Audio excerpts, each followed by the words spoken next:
फास्लिम तस्लम, इस्लाम कबूल कर लो, महफूज हो जाओगे, बच जाओगे। तालो या अहलल किताब तालो इला कलिमतिन सवाइन बैनना व बैनकुम अल्ला नअबुदा इल्लल्लाह। ऐ अहले किताब, आओ एक कलमे की तरफ आओ, उसी कलमे पर तुम और हम दोनों मुत्तहिद हो जाएं। वो कलमा है अल्लाह नअबुदा इल्लल्लाह, कि हम अल्लाह के अलावा दूसरे की इबादत नहीं करेंगे। आगे अल्लाह के नबी ने लिखा कि ऐ नजाशी बादशाह, ईसा अलैहिस्सलातो वस्सलाम अल्लाह के बंदे, उसके रसूल हैं, बेटे नहीं है। ईसाई बेटा मानते हैं। क्या लिखा? साफ बलबला लिखा, वो बेटे नहीं, बंदे और रसूल हैं। ये खत लिखा। अब उसके बादशाह फ़इन अबैता फ़अलैका इस्मुन नसारा, अगर आप इनकार कर देंगे तो तमाम अंग्रेजों का गुनाह आपके मुंडी पर पड़ेगा, आप बच नहीं पाओगे। खत सुना और सुनने के बाद जाफर तैयार को बुलाया, कहा हाथ बढ़ाओ। बैत किया और बैत करने के बाद कहा कि मैं आपके हाथ पर ईमान लाता हूँ, अशहदु अल्ला इलाहा इल्लल्लाह व अन्ना मुहम्मदन रसूलुल्लाह। एक कलमा पढ़ा और अल्लाह के नबी को खत लिखा, जवाब लिखा, उधर से जवाब लिखा। अल्लाह के नबी जनाबी मोहम्मद रसूलुल्लाह को जवाब लिखा। जवाब क्या लिखा? एहतराम देखना। अल्लाह के नबी ने लिखा था कि मोहम्मद की तरफ से, क्योंकि खत जब लिखा जाता है तो जिसकी तरफ से होता है उसका नाम पहले होता है। फारस के बादशाह ने कहा था कि वो अपना नाम पहले लिखा, मेरा नाम बाद में लिखा। वही खत आपने वहां लिखा, उसमें भी लिखा कि मोहम्मद की तरफ से है और नजाशी असहम की तरफ है। अब जब ये जवाब लिखता है तो रसूल के एहतराम में हमस का बादशाह अल्लाह के नबी की मोहब्बत और अकीदत में पहले मोहम्मद का नाम लिखता है कि ये खत मोहम्मद रसूलुल्लाह की तरफ है और ये खत असहमा नजाशी की तरफ से। पहले अल्लाह के नबी का नाम डाला, बाद में अपना नाम लिखा। एहतराम, एहतराम देखो। उसके बाद लिखता है कि अल्लाह के नबी जनाब मोहम्मद रसूलुल्लाह, आपका खत मिला, मैंने आपके खत को पढ़ा। ऐ प्यारे पैगंबर, आपके जितने भी साथी मेरे मुल्क में पनाह लिए हुए हैं, मैं तमाम की मेहमान नवाजी कर रहा हूं। करीना, क्या कहा? कद करीना इब्ना अम्मिक व असहाब। ऐ अल्लाह के नबी, मैंने आपके चचा साहब भाई की मेहमान नवाजी की है और उनके जितने साथी हैं उन तमाम की मेहमान नवाजी की है। एक दो दिन की मेहमान नवाजी नहीं थी, 13 सालों की मेहमान नवाजी। सुन रहे हो? 13 साल तक नजाशी ने प्यारे मोहम्मद सल्लल्लाहु अलैहि वसल्लम के साथियों की खिदमत किया था। और कहा कि क्या लिखता है बादशाह? लिखता है, ऐ प्यारे पैगंबर, आपने ईसा के बारे में जो लिखा है कि वो अल्लाह के बंदे और रसूल ने, जर्रा बराबर शफरूक का लफ्ज आया है, एक जर्रे के बराबर आपकी बात और ईसा में कोई फर्क नहीं है। वो कतई अल्लाह के लड़के नहीं है, बल्कि वो अल्लाह के बंदे और रसूल हैं। और क्या लिखा? आगे क्या लिखा? मेरे अजीजों, तुम्हारे नबी के चाहने वाले जो बादशाह पैदा हुए, उनकी मोहब्बतों की दास्तान इतनी मोहब्बत भरी है कि ज़बान उसको बयान नहीं कर सकती है। नजाशी बादशाह ने लिखा, खत लिखता है, ऐ प्यारे पैगंबर, ऐ मोहम्मद रसूलुल्लाह, आप अगर इजाजत दे तो मैं राजपाट छोड़ करके मदीने में आपका गुलाम बनने के लिए तैयार हूं। कौन बोलेगा? हुकूमत छोड़ दूंगा, राजपाट छोड़ दूंगा, सारी जायदाद छोड़ दूंगा, आपकी इजाजत हो तो मैं हबश से चलकर मदीना पहुंच जाऊंगा और आपके कदमों में गुलाम बनकर जिंदगी गुजारूंगा। क्या बोल जी? अपने ईमान का जायजा लो, अपने अमाल का जायजा लो। रसूल द्वारा में एक चीज सुन लो, बड़ौदा में रहने वालों, मैं अपनी तकरीरों में बोलता हूं, तुम्हारे नबी 53 साल तक मक्का में थे, 40 साल में नबी बने, 13 साल नबी बनने के बाद गुजारे। मक्का के जालिमों और जाबिरों ने एक दिन भी सुख से नहीं रहने दिया, एक दिन नहीं सुख से रहने दिया। और जब मदीने आए तो मदीने के मुनाफिकों ने 10 साल में कभी ऐसा ना गुजरा जो आपके खिलाफ उन लोगों ने प्रोग्राम नहीं बनाया। आप मदीना पहुंचे, मैं जो कहना चाहता हूं गौर से सुनना, जितने आसानी से ये मौलवी जन्नत की तकसीम करता है ना, इतनी आसान जन्नत की चौखट नहीं है मेरे अजीजों। आप मदीना पहुंचे, दूसरा साल ही आया कि बदर की लड़ाई पेश आ गई, तीसरा साल आया उहुद की लड़ाई पेश आ गई, चौथा 5वां साल आया खंदक को अहज़ाब की लड़ाई पेश आई, छठा साल आया खैबर की लड़ाई पेश आ गई, 7वां साल आया उमरतुल क़ज़ा का मसला पेश आया, 8वां साल आया फतेह मक्का की लड़ाई पेश आई, 9वां साल आया तबूक की लड़ाई पेश आई, 10वां साल आया मूता की लड़ाई पेश आई। एक साल लड़ाई की बजाय एक बड़ी लड़ाइयां हैं जिनका जिक्र किया हूं, छोटे छोटे सरिये सैकड़ों हैं जो अल्लाह के नबी ने तैयार करके भेजे। लेकिन इसके बावजूद चूंकि अल्लाह के नबी नबी के मानने वालों, तुम्हारा पैगंबर इन दुश्मनों से लड़ता रहा, लेकिन अल्लाह के बंदों के लिए अल्लाह का पैगाम बराबर पहुंचाता रहा।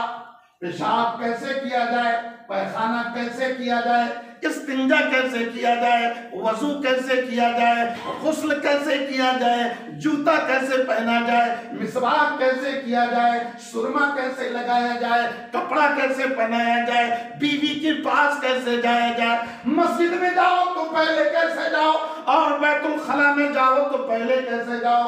अल्लाह के नबी ने आपकी जिंदगी के लाखों लाख मसाइल, जरा सोचो मोहम्मद के मानने वालों कि प्यारे पैगंबर ने कैसे इन मसाइल को बयान किया। इस पर संजीदगी से गौर करो, सीरियस होकर के सोचो। कोई चीज बाकी है? पेशाब पैखाना हवा खोलने के मसले तक को बयान कर दिया। अभी छोड़ो, नमाज छोड़ो, रोजा छोड़ो, हज छोड़ो, ज़कात छोड़ो, लेन देन छोड़ो, तिजारत छोड़ो, सारे मसाइल को जो मामूली मामूली मसाइल हैं प्यारे पैगंबर ने कैसे बयान किया। हदीसें उठाओ, सारी हदीस की लाखों मसाइल मिलेंगे। और कुर्बान जाओ, अगर हमारे और आपकी तरह मुसलमान होते, अल्लाह की कसम, ऐ बड़ौदा में रहने वालों, खुदा की कसम, अगर प्यारा पैगंबर कायनात में सबसे बड़ा पैगंबर था तो प्यारे पैगंबर को जो साथी मिले हुए जमीन पर सबसे बड़े साथी थे। आपने अगर कहा तो हदीस में लिखा है काला रसूलुल्लाह, अल्लाह के नबी ने कहा। अगर आपने किया तो हदीस में लिखा हुआ है काला रसूलुल्लाह, अल्लाह के नबी ने किया।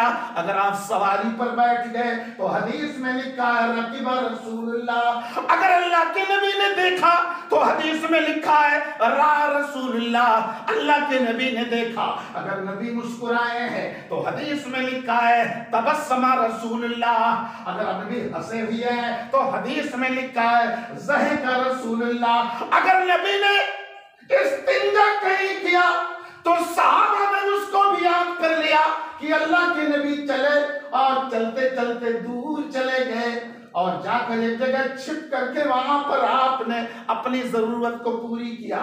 वो सहाबा नबी के दीवाने, अल्लाह ताला ने अपने पैगंबर की मोहब्बत उनके दिलों में इतनी पैदा किया कि वो नबी के साथी अपनी बीवियां भूले, अपने बेटों को भूले, अपने खानदान को भूले और भूल करके मोहम्मद के कदमों को थामा। अल्लाह ताला ने दुनिया भी दिया और आखिरत अभी उनके लिए इंतजार में है। गौर से सोचना, हम लोग जब कभी बोलते हैं तो लोग नाराज हो जाते हैं।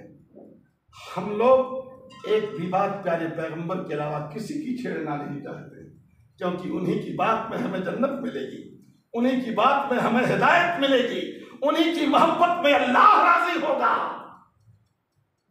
ये कौन समझती है? अल्लाह के नबी जनाब मोहम्मद रसूलुल्लाह, बात चल रही थी हबश के बादशाह की, वाक़या वहां से निकला। उसने कहा कि हमारे पैगंबर, अगर आप कहें तो हुकूमत छोड़ करके मदीना चलाओ। सुन रहे हो? और बता दो जी,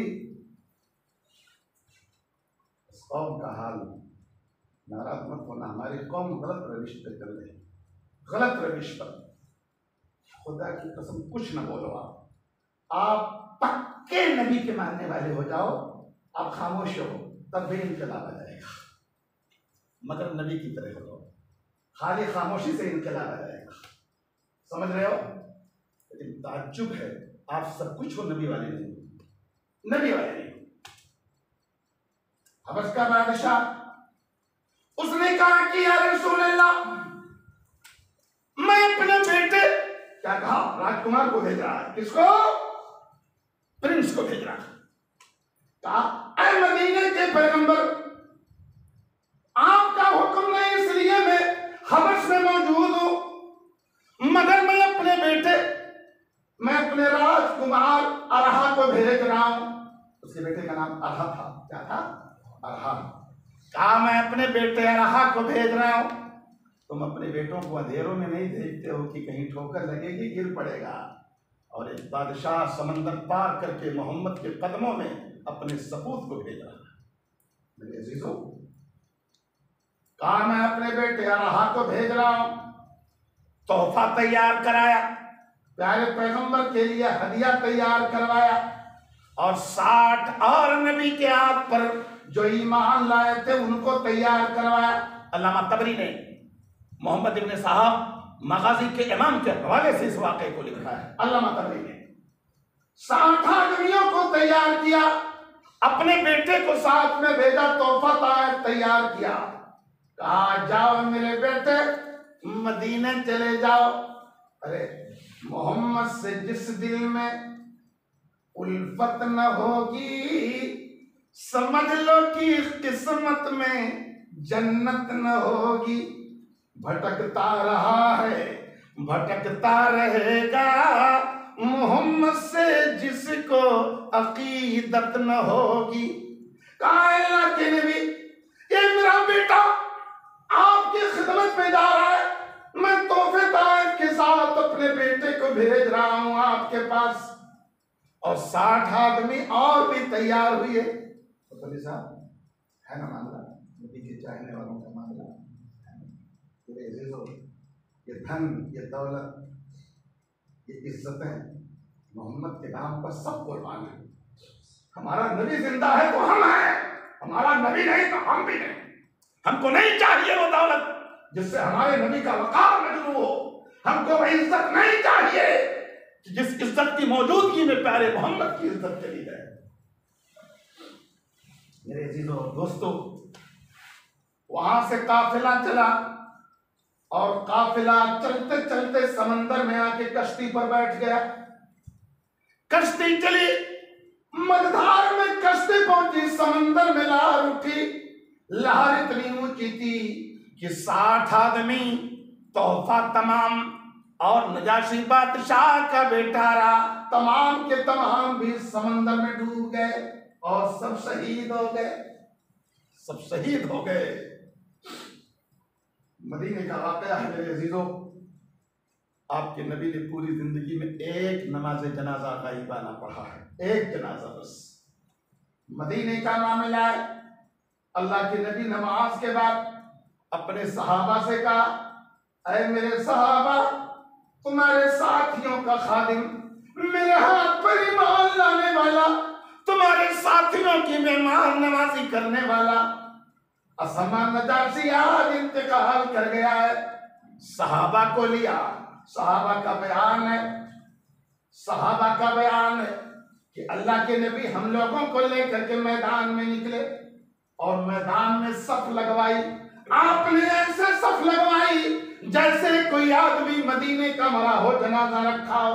आपने सफ लगाने के बाद वहां पर असमा नजाशी की नमाज जनाजा गायबाना अदा किया। मेरे अजीजों दोस्तों, पैगंबर ने बड़ी मेहनत से, एक चीज बता देता हूँ सुन लीजिए। हमारे नबी के दो सारी औलाद हमारे नबी की किससे पैदा हुई? हजरत खदीजा से। आप लोग जानते हैं, इसको जानिए। सारे बच्चे हजरत खदीजा के बतन से पैदा हुए। 4 बेटियां 2 बेटे। बेटे सब बचपने में इंतकाल कर गए। फिर आप के यहाँ बीवियों में एक बीवी थी मारिया किब्तिया, मदीने में उनके बतन से एक बच्चा पैदा हुआ। उनके बतन से एक बच्चा पैदा हुआ। आप लोग गौर से सुनो बेटा, अरे बैठो, तकरीब मेरी सुनने को आपको तारीफ बता रहा हूँ, जहाँ सुन लेंगे बच्चे याद रहेगा। साहबा का बयान है, फजर के बाद अल्लाह के नबी उठे तो मुस्कुरा रहे थे। साहबा की महफिल पे आए तो मुस्कुरा रहे थे। तो साहबा ने कहा कि या रसूल अल्लाह, कौन सी खुशी आई है, हम भी जान लें ताकि हम भी मुस्कुराएं। अल्लाह के नबी ने कहा, मेरे साहबा, मेरे घर में आज एक बेटा पैदा हुआ और मैंने अपने बेटे का नाम अपने बाप इब्राहिम के नाम पर इब्राहिम रखा। क्या कहा? कहा मैंने अपने बाप इब्राहिम के नाम पर इब्राहिम रखा। इस हदीस से एक मसला ये भी मालूम हुआ कि जिस दिन बच्चा पैदा हो उस दिन भी नाम रखना जायज है। यह और बात है कि अच्छी बात है कि 7वें दिन रखा जाए, लेकिन अगर पहले दिन कोई रख लेता है तो ये जायज है। अल्लाह के नबी ने हजरत इब्राहिम को दूध पिलाने के लिए एक लोहार औरत को चुना। किसको? वो पेशे का लोहार था, पेशे का लोहार था। ऐसा नहीं कि लोहार हिंदू वाला, पेशे का लोहार था। मदीने में बढ़ई भी रहते थे। एक बढ़ई की औरत ही ने मिंबर देखा था कि अल्लाह के नबी बिला मिंबर के तकरीर कर रहे हैं, तो शौहर से कह करके मिंबर बनवाई थी। उसका शौहर बढ़ई था। समझ रहे? प्यारे पैगंबर को सुख पहुंचाने के लिए औरत मर्द सब बेताब रहते थे कि हमारे पैगंबर को आराम पहुंचे तो कैसे पहुंचे। अल्लाह के नबी जनाब मोहम्मद रसूलुल्लाह सल्लल्लाहु अलैहि वसल्लम ने अपने लख्ते जिगर को दूध पिलाने के लिए एक लोहार की औरत का इंतखाब किया। वो वहीं पर दूध पीते थे। 17 महीने के हो गए। अल्लामा कमालुद्दीन दिमीरी ने हयातुल हैवान के अंदर लिखा है, 17 महीने के अंदर सहाबा का बयान है कि अल्लाह के नबी का बेटा इब्राहिम, अल्लाह के नबी के बाद अगर इस जमीन पर कोई पैगंबर बनता तो इब्राहिम पैगंबर बनता, लेकिन चूंकि अल्लाह के नबी के बाद कोई नबी होने वाला नहीं था। सहाबा का बयान है, इब्राहिम का चेहरा, इब्राहिम का हाथ पैर 17 महीने में देखने के बाद हम लोग ताज्जुब में पड़ जाते हैं कि ये 17 महीने का बच्चा कैसा है। बस वो चल रहे थे, मकान के बाहर निकले, बस एक मुर्गा आया, चोंच मार दिया। वो हजरत इब्राहिम नबी के बेटे को एक मुर्ग ने चोंच मारा और ये नाक के नीचे इसी कान पर मारा। मुर्ग बहुत जोर से चोंच मारते हैं, मामूली मत समझना। हाँ, पहले वो देहाती मुर्ग होते थे ना, बहुत खतरनाक पंजा और चोंच मारते थे। चोंच मारा, प्यारे पैगंबर के लगते जिगर को मारा। डॉक्टरी तरक्की कर रही थी, चटाइयां जला करके राख जख्मों में लोग भर दिया करते थे। ये उस जमाने का इलाज था 1500 साल पहले। मगर ये इलाज होता रहा, बच्चे की तबीयत नहीं संभली। अल्लाह के नबी को खबर दी गई, प्यारे पैगंबर, मैं ये बीच में बोल देता हूं, कहते हैं कि पीराने पीर ने साल भर पहले डूबी हुई बारात को दरिया से निकाल कर सबको जिंदा कर दिया। मेरे क्या ये पब्लिक सुनती है, सुभान अल्लाह हो गई। क्या यार, इसका नाम दीन है। दीन अपने पैगंबर से सीखो ना। पैगंबर का बेटा जाने के आलम में है और सही हदीस, या मौलवियों का तुक्का नहीं। अल्लाह के नबी जनाब मोहम्मद रसूलुल्लाह सल्लल्लाहु अलैहि वसल्लम जब वहां पहुंचे तो अपने बेटे लगते जिगर को देखा, सांस ऊपर जा रही है, नीचे आ रही। प्यारे पैगंबर रोने लगे, आंखों से आंसू गिर रहे हैं और बोलते हैं, मेरे लगते जिगर, तुम्हारी मोहब्बत में तुम्हारा बाप सरसार, तुम्हारा गम, तुम्हारी तकलीफ तुम्हारा बाप बर्दाश्त नहीं कर सकता, लेकिन अल्लाह के फैसले से टकरा भी नहीं सकता है। अल्लाह के फैसले से मोहम्मद टकरा नहीं सकता है। इंतकाल हो गया। और सुन लो बड़ौदा वालों, प्यारे पैगंबर ने अपने बेटे का जनाजा नहीं पढ़ा था, सुने कि नहीं? हजरत इब्राहिम का जनाजा नहीं पढ़ा था। ये मसला सुन लो, छोटे बच्चों को बिना जनाजा के दफन किया जा सकता है, समझ रहे हो? उनके माँ बाप के हक में जनाजे में दुआएं की जाएंगी। कहाँ पर? उनके माँ बाप के हक में दुआएं की जाएंगी, क्योंकि वो गैर मुकल्लफ बच्चा है, मासूम है। समझ रहे हैं? अल्लाह के नबी कब्र के मुंडेर पर भी बैठकर रोए।